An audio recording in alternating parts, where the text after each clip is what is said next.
தமிழக வெற்றி கழகத்தின் மாநாடு மதுரையில் நடக்க இருக்கு.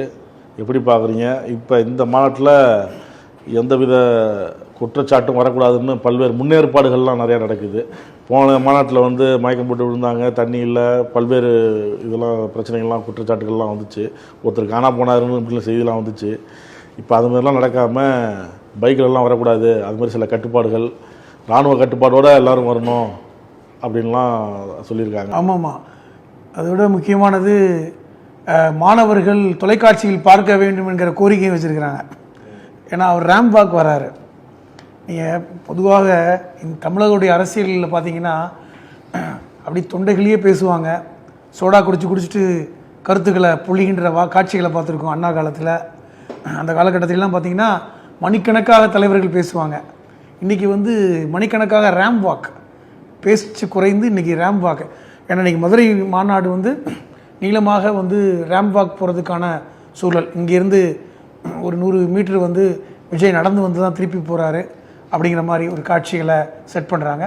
இதை மாணவர்கள் பார்க்க வேண்டும் என்ற கோரிக்கையை தாவக வைத்திருக்கிறது ஒன்று. அதை விட முக்கியமானது, ஏற்கனவே முதல் மாநாட்டில் ஒரு முக்கியமான தலைவர்களை அடையாளப்படுத்தினாங்க. அஞ்சலை அம்மாள், அவர் வன்னிய சமூகத்தை சார்ந்தவர். காமராஜர் நாடார் சமூகத்தை சார்ந்தவர். அதே மாதிரி பார்த்திங்கன்னா ராணி வேலுநாச்சியார், அவர் முக்குளத்தூர் சமூகத்தை சார்ந்தவர். இப்படி ஒவ்வொரு சமூகத்துக்கு ஒரு ஆளை வச்சுருந்தாங்க. பெரியாரை குறியீடாக வச்சாங்க. இப்போ அடிஷ்னலாக கூடுதலாக பேரறிஞர் அண்ணாவையும் எம்ஜிஆரையும் சேர்க்க போகிறாங்களாம். காரணம், ஏற்கனவே அதிமுக அண்ணாவை மறந்து விட்டது அப்படிங்கிற மாதிரியான ஒரு இதையும் இது பண்ணுறாங்க. பேரறிஞர் அண்ணாவையும் சேர்க்க போகிறாங்களாம். அதுபோக எம்ஜிஆரையும், ஏனென்றால் இவருமே ஒரு எம்ஜிஆருடைய வழிகளே ஒரு நடிகர் இதுலேருந்து வந்திருக்கார், நடிப்பு துறையிலேருந்து வர்றாரு அப்படின்னு சொல்கிறாங்க. அதிமுகவும் தாவேகாவும் கூட்டணி வைக்கிங்கிற மாதிரி பேச்சு இருக்கும் பொழுது தான் அமித்ஷா வேகமாக எடப்பாடியை கைது பண்ணி கூட்டணிக்கு சேர்த்தார். கிட்டத்தட்ட இழுத்து வரப்பட்டார் அப்படின்னு சொன்னாங்க. கூட்டணி வச்சாச்சு. அப்போது பாஜகவோட கூட்டணியில் அதிமுக இருக்கிறதுனால இப்போ அதை விட்டு வெளியே வருமாங்கிற ஒரு இது. அதே நேரத்தில் அதிமுக வாக்குகள் இதனால் சிதறி கொண்டிருக்கிறது.